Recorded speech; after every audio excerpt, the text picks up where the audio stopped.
Everybody say I look more fit today. That's because I'm going to the gym. Go to the gym. It works. And those of you who shame me for having a procedure and changing my diet, that works too. Getting healthy really is not about one way or the other. It's about wanting to live a longer life.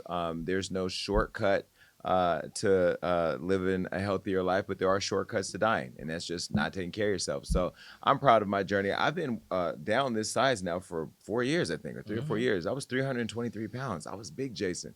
So those of you that in the comments, I read you all the time saying, "Oh my God, I love fat Jason, chunky Jason. We love more to hold on to, Jason." Well, he's gone, and he ain't coming back. Every time the scale goes up a pound, I call my doctor to find the latest Ozempic. I am definitely down to do whatever it takes to stay healthy in a safe, controlled way. Shout out to Kelly. What's the girl name you said before? Clarkson. Kelly Clarkson.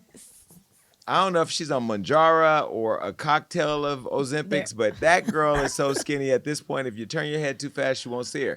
But she looks a little skinnier than we probably want her to be, but she does look good and she seems happy and healthy. I'm glad that she's finally coming forward telling the truth. There's a lot of people out there misleading you with the weight loss stuff. I went over to Busta Rhymes' Instagram today. He looks a little thinner. I'm not making these suggestions. I'm just saying what happened.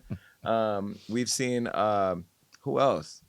Oh, Whoopi came out. Whoopi Goldberg. Whoopi Goldberg then went back to The Color Purple. She looks exactly like she did several decades ago in The Color Purple. She looks great. Oprah came out fat shaming everybody and shaming all of us who were on it, only to come out and do a big special about how she used it. And then now she's saying how she Allegedly. allegedly regrets dieting with it. I mean, girl, you already lost the weight now, so it's sort of like getting rich off of pharma and then saying, "Sorry, I raised the prices at the pharmacy." I mean, you're already rich. Pretty much. Do you think celebrities should start living in the truth and just being honest with everybody, since they are consumer brands that drive consumer interest? 100%, because it's creating an environment where people who are watching them have unrealistic expectations of how they should and can get to a healthy space. Because like you said, there's no cheating, because if you use Ozempic, you still need to eat healthy, work out, do all those things. So I think if they're more honest and open about the path that they get to the appearance they have, it will motivate other people to go down that path as well. So just be honest about it. We're not I judging. think it's very dangerous because I know somebody, I'm not going to say who, but she had like a six pack. And at the Met Gala, she was interviewed a couple of years ago saying, "How did you get that six pack?" And she was like, "Pilates." So all the Pilates studios started selling out, but I know it was from ab etching. Really?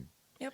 Well, I don't have abs and I'm not going to etch them out, but I will say the reason why it's important that I'm bringing this up is because I see so many of you online commenting on my weight loss, commenting on how I look. And if a person is caught up in how they look, good or bad to them or to you, you can really drive them over the edge. I think online bullying is at an all-time high where people will go under people's photos. "You're fat, you're fat, you're fat." I remember you guys used to come to my Instagram and say that all day long. That was never the impetus for me losing weight. It was getting older and not wanting to be diabetic and not to die. I mean, I was out of shape. I couldn't run from a dog if it was chasing me, and I didn't want to have a heart attack. I started thinking about all the different ways I could be found dead.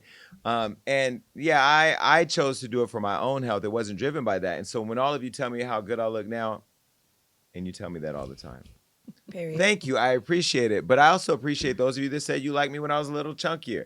I was at lunch yesterday with Rob, and I was saying to somebody that we were having lunch with that Rob was that enabling friend that knew I was fat and kept telling me, "Well, you look good. You're fine." He should have said, "No, you're fat." I was 323 pounds, and you allowed me to be fat for years. And I think, maybe there was a personal interest in me staying fat. I don't know. Oh my God. These are all lies, okay? I did tell you quite often that you just held your weight in a way that didn't look crazy, but I never was like, "Yeah, get bigger." Like, that was never a Rob, conversation we when had. you go back and look at them photos, I was holding that weight in every part of my body crazy. Okay. Neck was holding it crazy. I had no neck. They used to come and call me Benzino. I got it. I don't even shame any of you. And to all the people I tried to date at the time who didn't want to be with me, I understand. I held you accountable in my mind then, but I don't hold you accountable now, because now as I'm pursuing dating, I realize you do have to become the person you want. If you're a slut, then date a slut. But don't say you don't want nobody to cheat on you if you're a slut. If you want somebody that's fit and in the gym all the time, get your ass up and go to the gym. But if you're okay with that, then you roll right over with that fat boy or fat girl that you dating, and y'all be fat together. That's exactly what you should do. But we got to stop being unrealistic. And I'm trying to get everything aligned now. And yes, I mentioned I'm dating because I went live and told you all that I would be married by my birthday. I mean, engaged, married. No, engaged by my birthday because I'm going to have time to plan a wedding right now because we have the awards coming up. And everybody was like, you can't be engaged by your birthday. It's only in 2 months. I go, well, maybe Christmas. Are you serious? That's how you feel? It's happening. I told you. Yes, it's happening. Okay, so Jason Lee is officially getting out these streets.